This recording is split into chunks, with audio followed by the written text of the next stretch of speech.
So Alan Wake starts off with some narration from the title character. Stephen King once wrote that nightmares exist outside of logic, and there's little fun to be had in explanations. They're antithetical to the poetry of fear. In a horror story, the victim keeps asking why, but there can be no explanation, and there shouldn't be one. The unanswered mystery is what stays with us the longest, and it's what we'll remember in the end. He experiences a nightmare where he bumps into a man in his car, and then he disappears. Alan notices a lighthouse in the distance and tries to head for it. As he does, the man from earlier gets up and is surrounded by oily shadows. It's not like your stories are any good. Not like they have any artistic merit. You're a lousy writer. Cheap thrills and pretentious shit. That's all you're good for. A tornado then chases Alan, but some random fellow attempts to help Alan before he's brutally murdered with Axe body spray. Alan then gets seriously injured by the house being shaken around before a light guides him out and heals him. You are hurt. You should go into the light. You are only safe there. The game then teaches you the basic mechanics and how to fight enemies. I actually do quite like this prologue, as it introduces the story and gameplay in a way that feels mostly natural, and does a good job of setting the tone for the game and what to expect in terms of events and set pieces. Alan then heads for the lighthouse as the tornado rips everything apart. He heads inside but is attacked by the darkness before waking up. I like this opening because it establishes that the enemies in the game come from Alan's own imagination. I also like it because it sets up the events in the game to be purely mystical, but even then they end up coming true. It's just a great opening overall. But I do think this is a great way for me to transition into the gameplay of Alan Wake. Alan Wake is a survival horror game, although apparently Remedy doesn't think of it as one, though it definitely has the seeds of one. The gameplay in Alan Wake consists of two main mechanics, the flashlight and a gun. As stated before, the enemies you face are named the Taken, which appear to be shadow-like entities that are covered in darkness. The player has to use the flashlight in order to extinguish the darkness. Once it has been extinguished, the player can then focus fire on the enemy, since they are exposed. This is obviously a metaphor, but I do think it works well for the gameplay. It does take time to extinguish the darkness, and while there aren't that many Taken variants, there are enough to the point where you want to prioritize which one to extinguish over the other. There are also certain times where you'll have a whole horde of Taken chasing you, so you'll want to push them back with the lights. Sometimes you'll have Taken coming at you from two directions, and so you'll want to try and focus the light on both sides, or even prioritize which side to focus the light on first. The flashlight itself is a unique mechanic, and while it is simplistic, it does add a bit of prioritization to the game. Which enemy do you want to extinguish the darkness from to make them weaker, and will it help you focus fire on other Taken which may be causing problems for you? The flashlight also does recharge over time, but it doesn't recharge fast enough in most cases for you to just wait for it to refill, which leaves the player with a choice. Either use a couple batteries to refill the flashlight and survive the encounter but ultimately diminish the chance of surviving future encounters, or wait for it to recharge, leaving you open for an attack and possibly dying. But that's the thing I think works well about Alan Wake's gameplay. So you have three weapons, a revolver, a shotgun, and a flare gun. The revolver is the general weapon that you'll use for most of the game. It does a small amount of damage and has good fire rate, and also has a high amount of ammo, but it isn't the best for taking out a horde of enemies at once. It's a gun that's good at everything, great at nothing. The shotgun is a weapon that is good for serious encounters. You know, the ones in which the use of the shotgun will determine your fate and the outcome of the fight. It does a good amount of damage, but has a slower fire rate, and only has around 70% of the ammo the revolver does. Mostly good against higher tier enemies. There are variations such as a hunting rifle which does more damage but it has a lower fire rate, or a pump action shotgun which does less damage but has a higher fire rate. There is also the flare gun. The flare gun is a one-hit kill weapon in almost every situation, but you can only fire one shot before having to reload, meaning that there aren't really that many times where you can use it more than once in combat effectively. It is very good at taking out a horde of Taken, but the ammo for it is much more scarce. to the point where you'll probably only have 3 shots for it most of the time. Those are pretty much all the guns, but there are other weapons that the player can use, such as flares. Flares cover the player in 360 degrees in light, which force the Taken to push back. You can walk while doing this, and you can also drop them on the ground. This can be helpful if you want to strategically force the Taken into a bottleneck, making it easier to take them out. However, you can't fire while you're using one, and they only last a small time, and there is only a few of them which can be found. And finally, there's the flashbang. The flashbang works like a grenade on the Taken, since their weakness is light. It is very effective and will either immediately kill the Taken, or at least extinguish the darkness. There are only a few of them though, and the blast radius is quite small. What makes Alan Wake's gameplay pretty fun to play is the fact that the game is designed around knowing when to use your weapons rather than just bam bam bam dead. Each weapon has a weakness, and thus you cannot always rely on that particular weapon to save you. The shotgun is great for dealing damage, but the slower fire rate and long reload time, even with the sped up reload, can leave you open for an attack. The revolver, while generally good at taking out a couple enemies at once, isn't good at taking on hordes of enemies since the damage isn't too great to begin with, unless the Taken are likely to kill you before you kill them. The flare is good for taking on higher tier Taken, or even groups of Taken, but is really only good as a one-time use, because constant use of the flare means the ammo for it will drain. The flares are good if you're trapped and need breathing room, but ultimately slow you down, and can thus let the Taken catch up with you very quickly. And flashbangs have the same downside as the flare, in that you cannot consistently rely on them to solve combat encounters, as there is a scarce amount of them. What this means is that you will have to constantly switch between weapons, flares and flashbangs in order to succeed in combat, because every weapon in the game has a weakness. But if you use the weapons in combination with each other, then the weaknesses will be cancelled out due to you strategizing what weapons to use and when, and also who to use the flashlight on and when. This is good design, as it means you can't just keep taking pot shots at enemies until they die. You need to be considering what the appropriate weapon is to use and who to extinguish with the flashlight. There isn't too much enemy variety in this game, but that's fine, because the strategy in this game comes more from resource management than chess-like battles. There is also a dodge mechanic where you dodge the Taken's attacks, and it plays a slow motion cue to look awesome. Alan can also run, but it does wear off after time, and does make it harder to run away from the Taken. But the best part about this is that all the attacks can be dodged and are telegraphed through both visual and audio cues, meaning that if you let the Taken get their hands on you, then it is 99% of the time your fault. I say 99% because there are 1 or 2 times where it just went complete bullshit for a second, and it was annoying. The best part about this is that it requires good critical thinking skills by the player.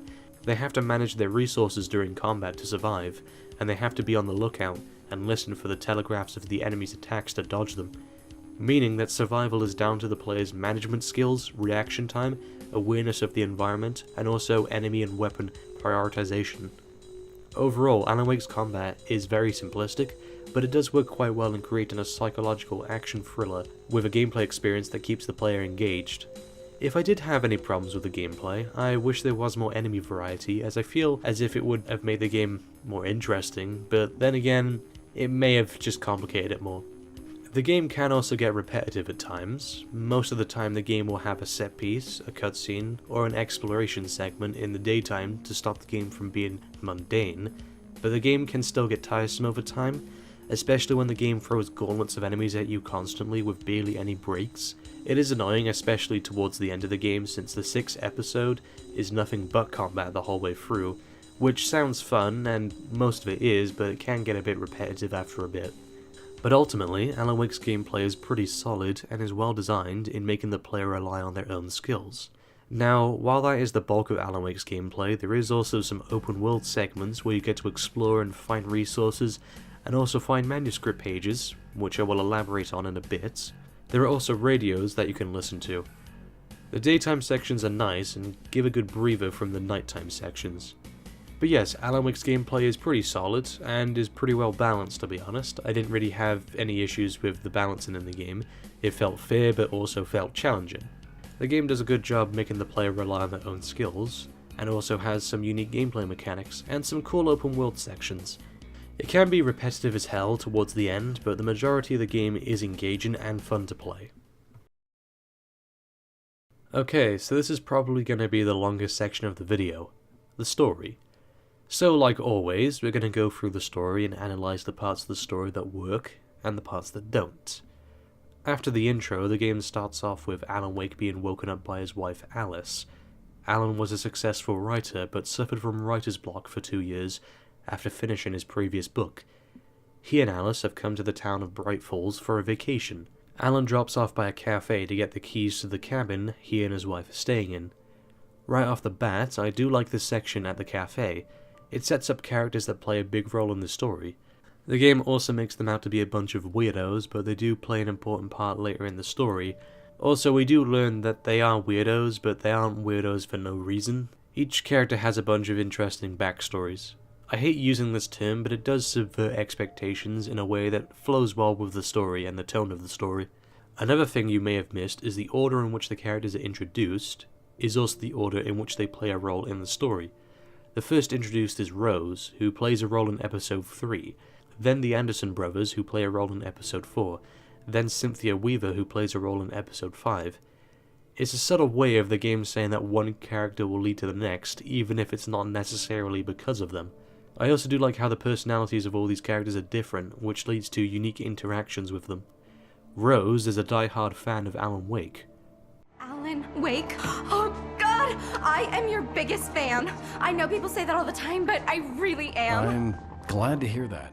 The Anderson brothers are crazy dudes who clearly hate each other's guts, but still stick together anyway. Are you serious? Coconut again? You disgust me. Call yourself a rocker. Unbelievable. Ha! And Cynthia Weaver is clearly someone who is weary of the darkness. Don't go in there, young man. You can hurt yourself in the dark. I think I can handle it, ma'am. The established personalities lead to certain events happening in the story, which I will address as we go along. Alan does eventually get the keys from a woman in black, who also gives directions to the cabin. Cynthia's warning of the dark comes true, as these are not the correct keys or cabin. Clearly something is wrong here, and what I do like is that when you return to this area after leaving, she disappears and Alan even comments about it. I hadn't seen her leave, but the old lady was gone. This already gives the player an idea that something is amiss without directly telling them. Yes, it's blatantly obvious, but it does follow the rule of show don't tell, so it does work well in keeping the player on edge. As Alan and Alice leave, the real dude with the real keys tries to tell him that he's got the keys, but they drive off without noticing him, once again reinforcing the idea that something is amiss. Alan and Alice do arrive at the cabin, and it appears to be a nice place to spend a vacation. It's nice that the player does get to have a nice safe section to feel happy and upbeat before shit hits the fan. Eventually Alice surprises Alan. Surprise! Alice? What is this? I guess I have a small confession to make. I thought maybe you could write here that a change of scenery would get you past... Damn it, Alice, everyone Hey, just hear me out. There's a local doctor, Dr. Hartman. I read a book of his. He has a private clinic here. He specializes in helping artists. So now you want to get me committed? No, it's not like that. That's not... Alan? Alan? Just don't! I don't want to hear it. God damn it, Alice! She did this vacation because she thought a change of scenery would help Alan snap out of writer's block. But Alan didn't want anything to do with writing on this vacation, and so he is understandably pissed. The lights then turn off in the house and Alice starts screaming. It builds up tension and suspense as you run to the house to save her. You then discover she's underwater and drowning, so Alan jumps in to save her. The game then cuts to black and Alan wakes up behind the wheel of a crashed car. Right away you feel confused and lost, just like Alan Wake. The game is trying to make the player understand Alan's feelings by making the player feel the same thing he does. The game almost always remains in Alan Wake's head, and thus you feel Alan's emotions and thoughts the whole time. And once again, they don't just tell you that Alan is confused and lost, they show it. What I do like about Remedy is that they use a lot of narration in their games, which a lot of people would consider telling and not showing, but Remedy uses it as a way to show a character's thoughts on a particular situation, or how they view the world, or even just create tension with the player. It's narration that shows and doesn't tell. Alan sees a gas station in the distance and heads towards it. One of the aspects I do like about this game is that even though the story can be complex at times, it ultimately isn't an issue, as the game always gives a clear goal that both Alan and the player need to accomplish. So yes, the game will make your head spin like crazy, but it never gets to the point where you have no idea what's going on apart from the ending of the game, which I will talk about later. Alan then heads away from the crash as Light gives out 2 pages of a manuscript for a novel named Departure that Alan Wake planned but never wrote. The page depicts an axe murder in the woods at night, and it just so happens that a few moments later, Alan finds an axe murderer in the woods at night, covered in darkness. Wake then uses the flashlight to extinguish the darkness covering it, and then uses a gun to kill the darkness inside. In fact, he discovers that every word on the page eventually comes true. This is a good way to set up the plot, as the opening of the game was Wake's dream, and thus it seemed completely normal that supernatural entities would be in it. But now those dreams have literally become reality. Basically, a book Alan Wake doesn't remember writing is coming to life. I also do like the manuscript pages in the game. They describe future events out of context and also in over-exaggerated ways, but also in a very stylized manner. It's cool when you read about a certain event and then see how it actually happens. It's cool because it keeps you intrigued by what the words on the page mean. It also shows how Alan Wake writes events in his books, and also how his style of writing is dangerous when it becomes reality. Overall, the manuscript pages are a cool idea, and keeps the player interested in the plot in a very mysterious manner. It's also cool that the manuscript pages are completely optional, and you can read them whenever you want. So they drive the story forward and have zero negative effects on gameplay, as the player gets to choose when to stop and read them. In fact, the cutscenes in this game are pretty good. None of them are too long, and they are not too frequent, and each one drives the story forward. Alan does reach the gas station, but a video of him in the study in the cabin appears. This foreshadows the events that happen in the Lost Memories of Alan. He then calls the police and they arrive. I'm Alan Wake, but listen, I was in a car crash. My wife Alice, she's missing. Calm down, Mr. Wake. We were staying in a cabin on the island, on Cauldron Lake. There's no island on Cauldron Lake, not since the big eruption in the 70s. Please, I can take you there, okay? You look like you've taken a pretty bad knock to the head. The sheriff then takes Alan to the lake to prove there is no cabin. This really sets the stage for the game. We were just on the cabin not that long ago. What happened? Episode 1 then comes to a close. Oh, by the way, Alan Wake is an episodic game with 6 episodes. A lot of people have asked why, since all 6 episodes were released day 1. Remedy have said that they chose the structure of a TV show so that the game could have constant cliffhangers that would keep the player engaged in the plot, and leave them wanting to find out what happens next, which I think works quite well. So far this game seems really great, right? Well, it is, but I'm describing the great stuff to you now so that you know how annoying the bad stuff is. Because when Alan Wake is at its best, it's one of the most creative and interesting stories in all of gaming. At its worst, it's a confusing mess. But anyway, on to Episode 2. Episode 2 is the point where the plot really starts to pick up. Like most TV shows, Episode 1 is basically a big intro to the series, and Episode 2 is where the plot really starts to kick off. Alan has a flashback to 3 years ago in... when he was still a writer. This is here to show the relationship between Alan and his wife, and also to establish her fear of the dark. It also shows how much Alan cares about his wife, and the happy times they had together. It's pretty cool. It's also fun to see the references to Max Payne with the Alex Casey books. In fact, speaking of Max Payne, Alex Casey, the protagonist of Alan Wake's books, is an obvious reference to Max Payne. He's a hard-boiled New York detective, and he's in a neo-noir novel. There's even 2 manuscript pages in Episode 2 of The Sudden Stop, and both pages are narrated by James McCaffrey, the voice of Max Payne. It's true what they say about the fall and the sudden stop at the end. I'd lain here in the snow while the lurid chain of scenes that had led me here kept playing in my head. A rerun of my own private snuff movie. A memory of my corpse. Alone at my own wake. Thinking in metaphors again. The femme fatale was gone. Only a sour taste remained of the kiss that killed me. This was a late goodbye. 13 years after I'd gotten my revenge. It had finally caught up with me. It had been a long time to bear the pain. My blood painted the snow red. A gruesome slushy dissolved all the scattered painkillers and leisurely dripped down to the sewer, mingling with the bile of the city, becoming one with it. I can see them now, my wife and my baby. Honey, I'm home. So, is this supposed to be Remedy's ending to the Max Payne storyline or something? If Max dies 13 years after getting his revenge in the first game, that would mean that Max died in 2014, just 2 years after the events of Max Payne 3. So yeah, I guess Max is dead now. Huh. I'm pretty sure the only reason they changed the name to Alex Casey is because Rockstar owns the rights to the Max Payne franchise, and so they can't use the Max Payne name. But other than that, Alex Casey is Max Payne. There's also a few other references to Max Payne in the game. The game then flashes forward to the present day where Wake is having a cranial nerve exam. He then meets up with the sheriff, but realizes that he can't explain what happened during the night, because she would think either Alan is crazy or lying. Either way, she wouldn't help him. Alan then gets a call. Hello? Alan, please help me. Alice? Stop talking to the law. You'll do exactly what I say if you ever want to see your wife again. Oh shit. Once again, the game keeps the player on edge. It wastes no time getting the plot going. Someone has kidnapped Alan's wife, and so he needs to meet them at Lover's Peak in the night. The kidnapper even drops Alice's driver's license to convince Wake that he has her.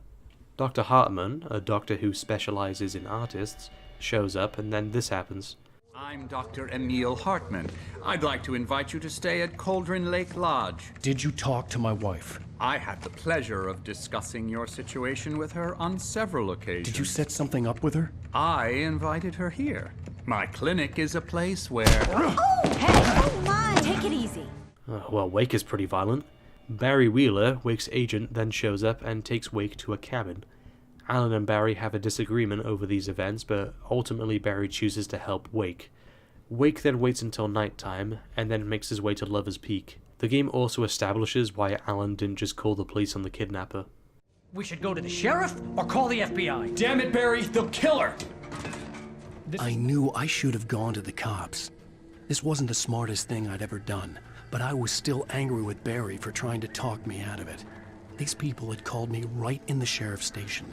The cops wouldn't scare them, and they had Alice.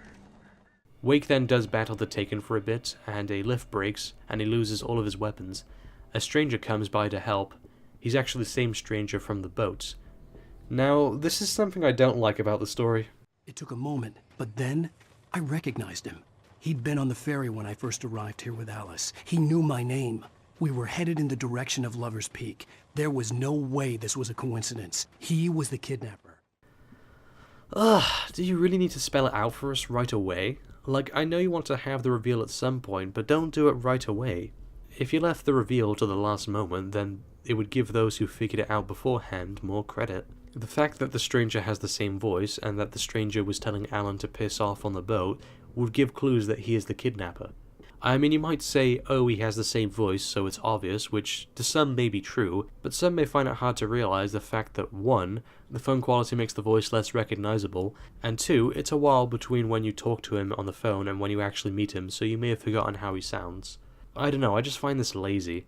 You straight up say he's the kidnapper during a random piece of dialogue. There's no build-up, there's no big, oh shit, he's the kidnapper moment, nothing. Come on. The kidnapper then says that he wants all the manuscript pages because he thinks it holds some sort of power or something.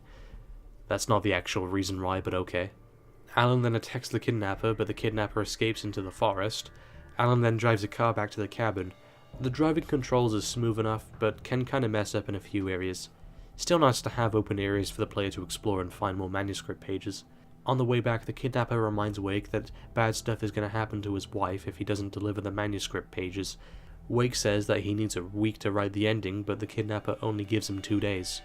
The cabin then gets attacked by crows, and Wake fights them off. Barry is now convinced that Alan is telling the truth and is not crazy. Nice bit of character growth. He then begins work on the ending to the manuscript, but Barry then gets a call from Rose, the fangirl, and she says she has all the pages that Wake needs, but her voice isn't right. Have a great day.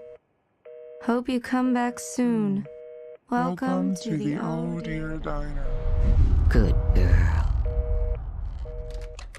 And then episode 2 ends on a pretty cool cliffhanger. Episode 3 starts off with Alan and Barry heading to Rose. On the way, they encounter a shipwreck. Yeah, how about that? It was there in the morning, as if it had fallen from the sky. But it would take a tornado to lift something like that. They do meet up with Rose and eventually realize that she's lying, and that her having all the manuscript pages was just a ruse. But it's too late since Rose put something in both Alan and Barry's coffee, though as Alan later says, he can't really blame Rose as it isn't Rose's fault. The darkness was using her. Alan is temporarily transported to the dark place before then waking up later with police arriving in the area. There's also an FBI agent named Nightingale who clearly has a disdain for Wake. One thing I do like about him is that he never refers to Alan by his actual name. He always refers to him as a popular fiction writer, such as Stephen King or Ernest Hemingway. This is Agent Nightingale, FBI! Get him up, Hemingway! You're under arrest! Nightingale then opens fire on Wake as he escapes into the forest, but he is then continuously chased by police. Once again, the game wastes no time getting the plot started and getting it started in a dramatic way that keeps the player engaged. Heck, there's even a helicopter that opens fire on Wake. The darkness then attacks the officers and allows Wake to escape. The rest of the chapter is then Alan trying to meet up with the kidnapper, as, since he went unconscious by Rose, he only has a few hours left. He does eventually end up at a radio station looking for help, but the police track him there too. After a few more combat encounters, Alan finally makes it to a car and drives away as the sun rises, giving both the player and Alan a sense of relief as they are now safe. Alan heads towards the collapsed mine, which the kidnapper told him to meet, and he waits there with nothing but frustration and fear. Eventually, the kidnapper does not show up, and he calls Wake to let him know that he's changed the meeting place to Mirror's Peak. Okay, filler I guess. As I said in my previous video, I don't mind filler as long as it's enjoyable, but that really doesn't excuse the filler. I mean, it does lead to some awesome gameplay moments, but for the story, it really doesn't do anything. The way I describe it is like the story of the game was put on pause for 40 minutes and then it resumed. At least with the filler in a game like Dead Space 2, it helps develop the relationships between characters. Heck, even the filler in the Max Payne games were done better since it helped introduce characters that would later play a bigger role in the story. Like I said, I don't mind it, but I'm not giving it any praise. It's another example of, sorry but our princess is in another castle. Eventually, Alan does meet up with the kidnapper, and he says that they don't actually have his wife, and that it was all a ruse to get him into position. No! Get away! Sorry. Please, lady. The boss didn't know who he was messing with. I didn't know. I swear I didn't know. We don't have his wife. We don't know where she is. She's probably drowned. We just said we had her to make a play ball. You see? They get him writing for us. Please. The darkness then breaks all the bones in the kidnapper's body.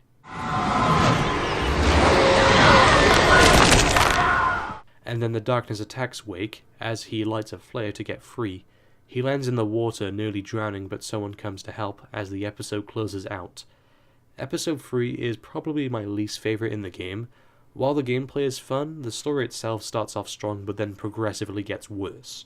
Episode 3 is mostly just filler for the story and it's just kind of annoying. It's still enjoyable, but it's ultimately one of the weaker portions of the game.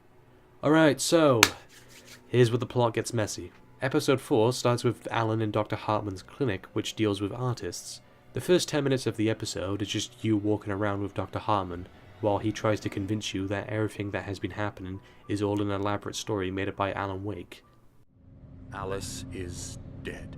No. You're in a very vulnerable state until you understand and accept this. Alice drowned, and you couldn't face that. You're suffering from hallucinations, paranoid delusions, unusual thinking, an obsession about light and darkness, a feeling that everything revolves around you, your thoughts and dreams. Your mind has constructed an elaborate fantasy scenario in which your writings are affecting reality. To be honest, this is my least favourite section of the game. Once again, it's just filler, and in this case it leads to nothing. Hartman either ends up dead or is taken a few minutes later, and then this whole section of Alan Wake staying at Hartman's institute is never mentioned again. Hartman doesn't even play a role in the story ever again. The only real effect this has on the story is that the Anderson brothers tell Wake to go to the farm, which does have an actual effect on the story, but really has nothing to do with Hartman or his clinic. So other than that section, this really does nothing. Hartman wants Wake because he knows the powers of the lake and needs a writer to truly use the power of the lake, but that never comes to fruition, and I don't think they even mention it in the dialogue. It doesn't develop Alan's character any further, it develops a character that dies a few minutes later and has no effect on the plot, and overall this entire section just feels mostly pointless. If the only purpose this section serves is to get Alan to the Anderson farm, then make this section more about the Andersons and less about Hartman, or just completely remove him. In fact, Hartman doesn't really even do much throughout the game. You could probably cut him out and this entire section, and the game could still work, although you would need another reason for Alan to head to the farm. I can think of one. In the intro of the game, the Andersons refer to Alan as Zane, referring to Thomas Zane, the original writer who came to Bright Falls, who failed at stopping the darkness and is now trapped in the dark place. They are crazy dudes, so they probably think Alan is Thomas Zane, and in the 4th episode they also refer to him as Zane and say that he should visit the farm. Why didn't they tell him to visit the farm in the cafe? Alan and the Andersons don't interact since, so what changed? Basically, my complaint is that there's no reason why they wouldn't have told him to go to the farm earlier. It's only done this way because the story needs it. Basically, this entire section is pointless and illogical in terms of characters. Anyway, Barry was also held prisoner in the Institute for some reason. Alan then gets all of his resources and leaves Hartman to die by darkness. Or the darkness takes him over. There is also a cool section of the hedge maze that reminds me of The Shining. He and Alan do escape and then they head towards the farm. This is a really fun sequence, however, where you fight the Taken on the Old Gods of Asgard stage and then Children of the Elder God plays.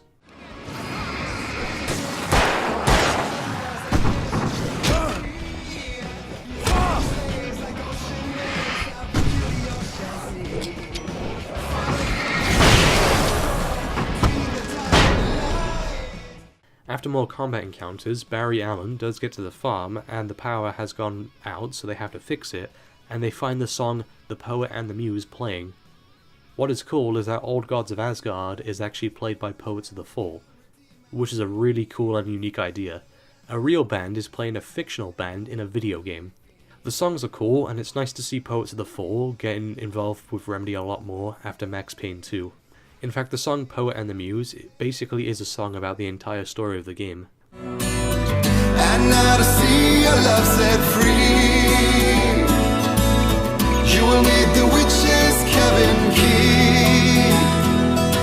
Find the lady of the light, gone mad with the night. That's how you reshape destiny.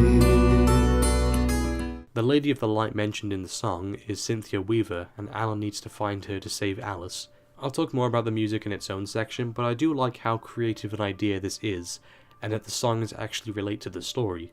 Alan and Barry then get drunk, and the voice acting here is one of those so bad it's good kind of moments. I'm a writer, goddammit. Correct! If I just wanted to, I could write 10 books a year. And they'd be the best books that year. No, you couldn't. That's right, I couldn't. But I could, because I'm a writer. Like, Alan here doesn't actually sound like convincingly drunk. He sounds like someone pretending to be drunk, and that only makes this scene funnier. In fact, to be honest, most of the voice acting in the game is weird, but it fits the tone of the game, so it doesn't bother me. And here comes the most important scene in the entire story. This scene explains everything that happened between Alan jumping into the lake, ending up in the car crash.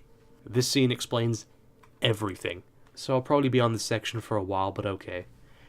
So the game puts you in a free camera view of the event. After Alan dove into the water, he rose up and didn't find Alice. Barbara Jagger, Thomas Zane's editor, then comes and tells Alice to go into the study. She then tells him that his wife is dead and that it's all his fault. But she also tells him that he can save her, as Cauldron Lake is a special place where fiction can become reality. This is actually pretty cool. It shows the contrast with Alan's motivations to writing. Alice was Alan's muse, and she helped him inspire him to create more stories, whereas Barbara made Alan feel guilty and shame for his actions, which inspired him to write stories. One of these influences is positive, and one is negative, and since we've seen what happens when the writer is influenced negatively, it gives us more reason to find Alice as we see how successful a writer can be with positive influence. It's actually a pretty cool story beat. Alan then sits down and begins to write a story. He spends 1 week writing the story, and the TV screens with Alan in the cabin take place during this week. They do a good job showing Alan's resentment towards Barbara, but also his undying love for Alice, and how much effort he will go to save her. So he wrote a story that the darkness wanted, as it would allow the darkness to become more powerful. I've run through every possible course in my head. If I continue like the Dark Presence wants me to, the story I'm writing won't save Alice. It's a horror story, and it's going to kill her, and me, and everybody in this town. No one will survive. Darkness will consume everything. This is what it's wanted all along. It will be free, unstoppable. I've written myself into the story. I'm now the protagonist. This feels like a terrible risk, but it's the only way to save Alice. Basically, by inserting himself into the story, he has created a loophole that has allowed him to fight the darkness head-on. He also explains the rules of writing the story. Basically, Alan can't just write the story so that he has superpowers, or that he's invincible, so that he could easily beat the darkness. A story is not a machine that does what you tell it. A story is a beast with a life of its own. You can create it, shape it, but as the story grows, it starts wanting things of its own. Change one thing and you set off a chain reaction of events that spreads through the whole thing. The characters have to be true to themselves. The events need to follow a logic that fits the story. A single flaw and the magic is gone. The story dies. Alice dies. Basically, the story is a beast of its own, and will always try to balance out the darkness and the light. So if he gives himself superpowers, or something like that, it then sets off a chain reaction. That means that the darkness has to balance that out, meaning that it could lead to more death and destruction. So he has to keep himself at base level so the darkness only balances out when needed. I'll be bound by the events of the story just as much as anyone else who's been woven into it. The story must stay true for this to work. There have to be victims along the way, near escapes, cliffhangers. In a horror story, it can't be certain that the hero will succeed or even survive. He almost has to die. Basically, there needs to be moments where the hero is losing so that the story balances out by having the hero win. In fact, these TV screens of the writer in the cabin could actually be interpreted as writing advice when writing fiction. Alan also planned his escape into the story before he finished it by having Thomas Zane rescue him. So since he didn't finish it, there is currently no end to the story, which means that the darkness will just keep destroying everything unless an ending is written. This is complex as hell, but it makes Alan Wake's story not only more thought-provoking, but there are also lessons which you can take from it, especially if you're someone who writes fiction or wants to write fiction. I won't talk about all the writer in the cabin recordings, but I recommend playing the game, or at least watching them online if you want to. Alan then wakes up to Agent Nightingale arresting him, and episode 4 ends. Episode 4 has a rough start, but once you leave the Institute, the episode only gets better and better. There isn't that much story, which is cool because it means that you get more time to enjoy the gameplay, and the most complex part of the plot is in this episode, so I guess that makes up for the episode not having much story in it. Okay, episode 5 starts off with Alan and Barry in holding cells by Agent Nightingale. Sheriff Breaker is on Alan Wake's side and is trying to help him. Alan has a vision which makes him collapse to the floor, and Nightingale pulls a gun on all 3 of them. But he then realizes that everything happening right now was on a page of the manuscript that Alan wrote. Get back in the cell, Stephen King! The only way you're leaving this place is over my dead... Wait a minute.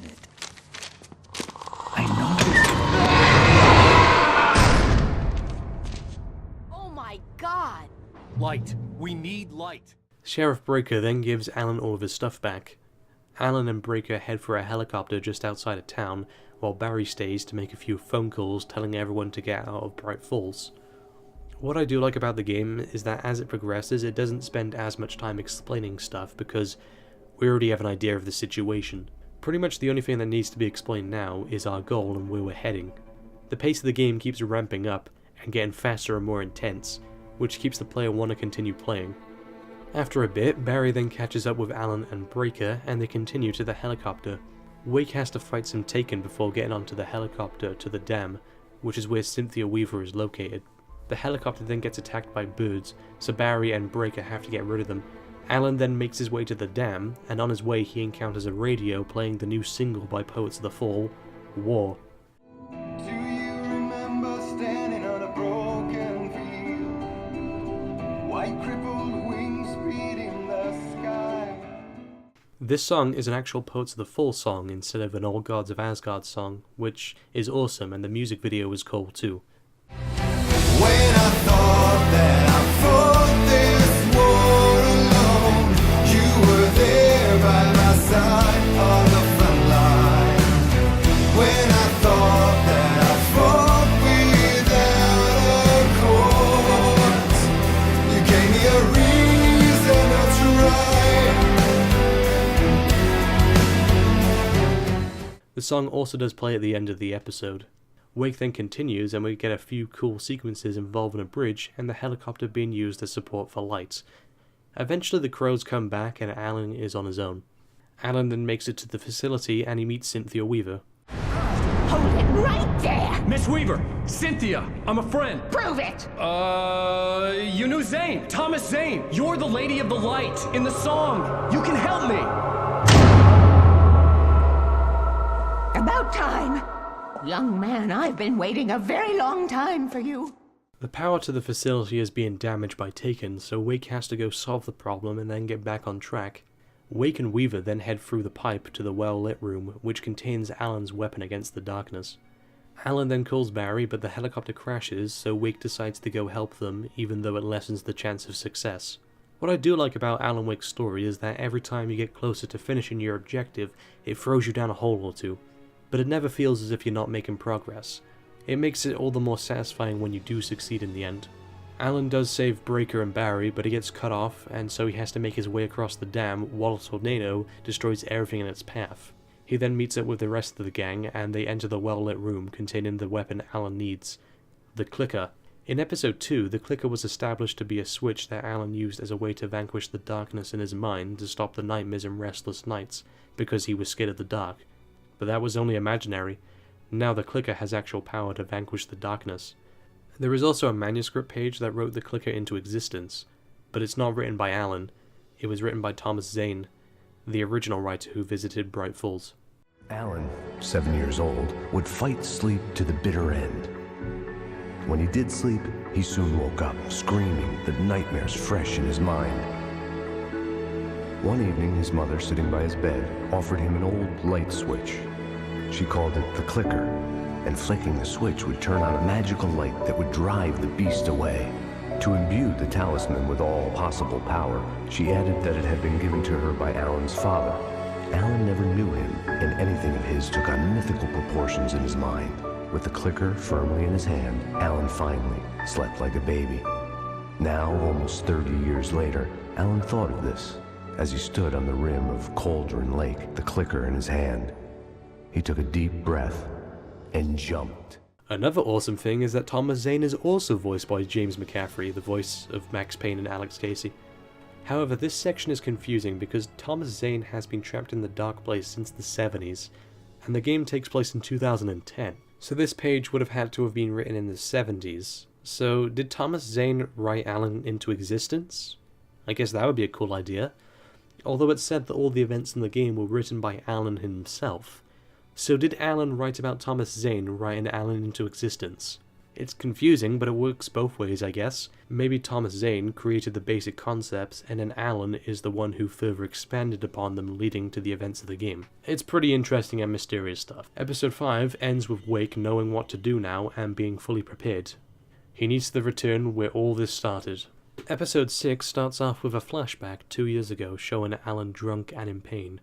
Alice comes home and Alan says that he's sick of the tour and that he's sick of promoting the book. Both Alan and Alice then decide to have a vacation to take a break from all of this, which is weird because the vacation doesn't happen until 2 years later.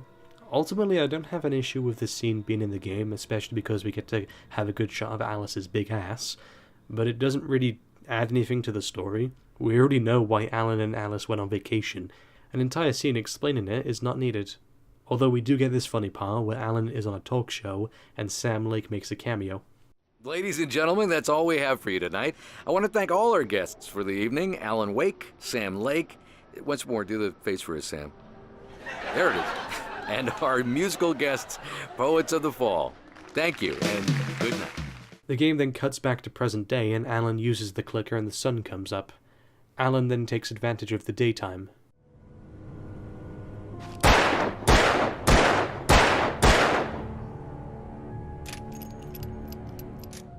It doesn't last forever as the darkness then turns from day to night, showing how much more powerful the darkness has become. Not much story happens for the rest of the episode, so I'll just skip to the end. Alan encounters the tornado and shoots flares at it to clear his path. Alan then comes to the top of the cliff and jumps into Cauldron Lake. Alan is now in the dark place. We then get a nightmare sequence of Alan waking up to a nightmarish version of his wife, which he rejects. Alan then destroys her with the light and then takes the clicker as he gets one final visit from Zane. You must find your way to the cabin. If it stands in your way, it won't let you pass. It has no heart. It's filled with darkness.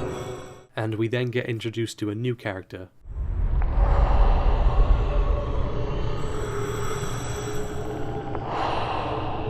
Don't mind him, he's Mr. Scratch. Your friends will meet him when you're gone. Mr. Scratch is the main villain of the expansion Alan Wake's American Nightmare, but this was his first appearance.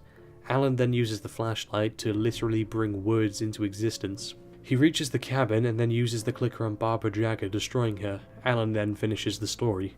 Alan escapes from the dark place and Bright Falls celebrates Deerfest, which is a yearly celebration thing for the town, and ultimately everyone gets a happy ending.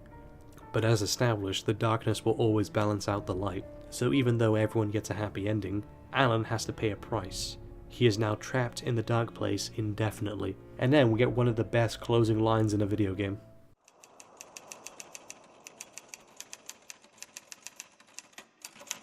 It's not a lake. It's an ocean. I also like how the game ends with a full stop to make you think the story is done, but then continues into a ... meaning there is more story to come. The end credits then play. Ultimately, Alan Wake's story is one of the most creative and interesting stories in video game history. There are a few redundant plot lines and there are some plot holes, but ultimately the story is held up strong by its entertaining premise, weird but entertaining characters, and ultimately being well written enough to keep you engaged in the plot and the characters, and also having an interesting form of storytelling. However, this isn't the end, as there were 2 DLCs released for Alan Wake, The Signal and The Writer. The Signal takes place directly after the events of the game, and The Writer is a sequel to The Signal. I'll go through them both quickly as there really isn't that much to talk about with them. So Alan is trapped in the dark place and relives some moments from the beginning of the game, before then getting contacted by Thomas Zane, telling Alan that they need to meet. Eventually Alan gets a phone and the GPS tells Alan roughly where to go. Zane also does try to make contact with Alan multiple times throughout. The gameplay in the DLC is actually a bit more interesting now since you're in the dark place. You can also create resources with just words. It's pretty cool. Meanwhile, there is also a crazy version of Alan that is still in the cabin and makes crazy things happen. Playground! Wake's pathetic memories of the Wonder Years and the contrary little boy pretending he didn't miss his father he never knew. Who surged up and beat Wake down. Merry-go-rounds and slides, eager to cave in his head.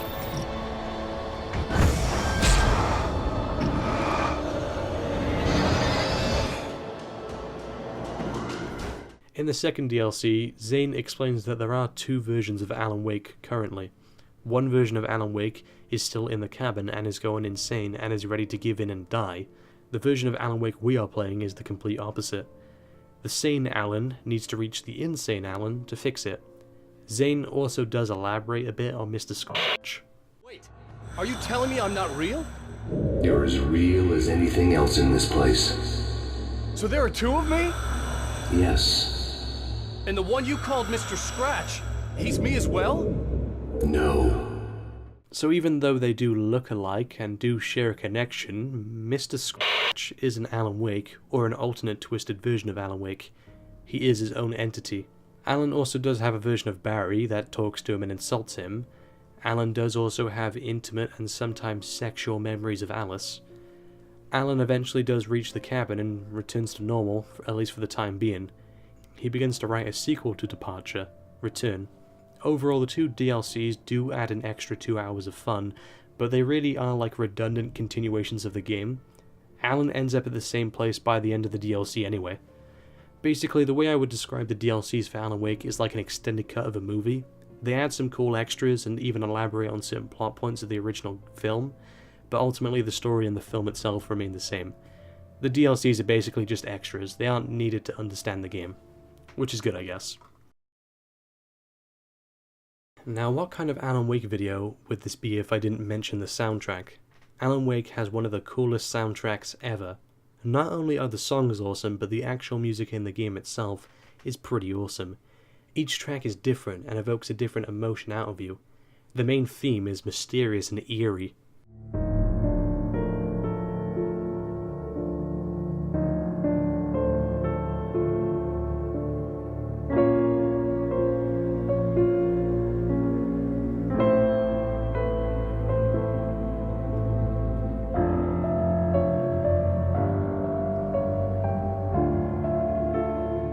There are some tracks in the game that evoke upbeat attitudes.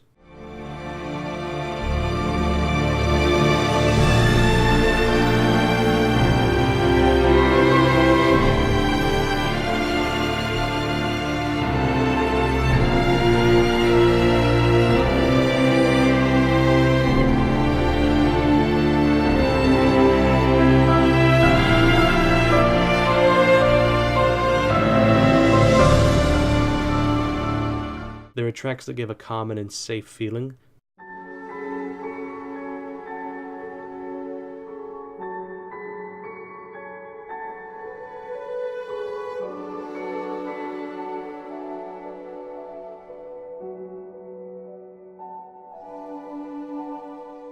There are tracks that amp you up for the coming events.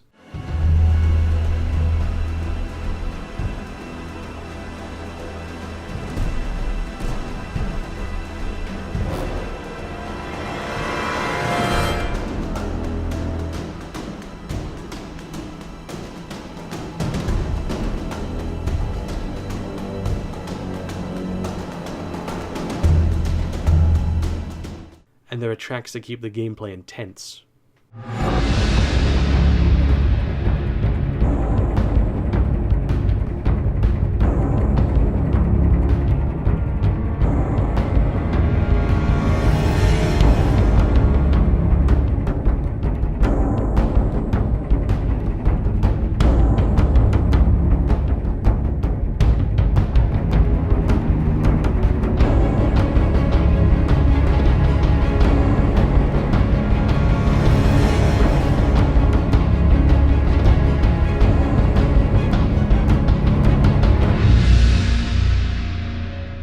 The soundtrack in Alan Wake captures all appropriate moods for the game and makes the experience more enjoyable thanks to composer Petri Alanko.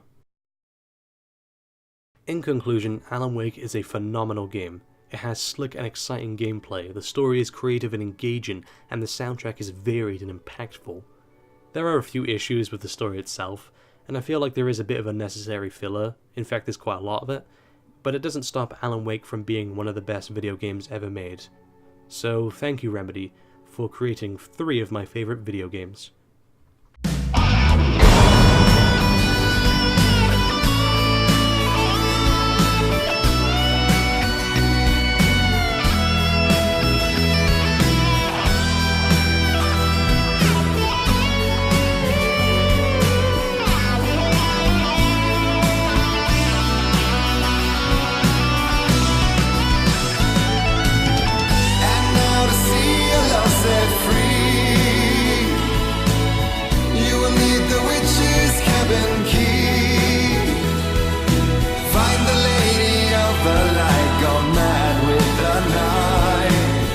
That's how you reshape